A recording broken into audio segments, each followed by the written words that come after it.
Paulo, may inihahanda para kay Kim. Mukhang anytime soon ay manggugulat na ang kapamilya aktor na si Paulo sa kanyang rumored girlfriend na si Kim Chiu. Para kasing umiiwas na ang aktor kapag natatanong ng members ng entertainment media tungkol sa plano nila ni Kim.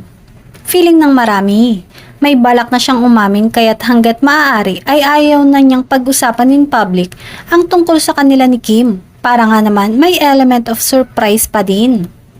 Mukhang may chikang baka sa susunod na linggo ay mangyari ang surprise na ito, pero dahil marami pa daw commitments sila ngayon ay baka madelay pa. Say naman ng kapamilya at TV host. Hindi po kasi ako makasagot nung tanong na yan. Magdedepende po talaga yan. Say nga nito, darating naman po talaga yan in God's perfect time. Basta umano masaya ang puso nila ngayon. So yung definite date, kung kailan yung plano, mahirap sagutin yan kasi kailangan, internal muna nangyayari yan. But definitely, you guys will know naman, hindi naman para itago, aniya.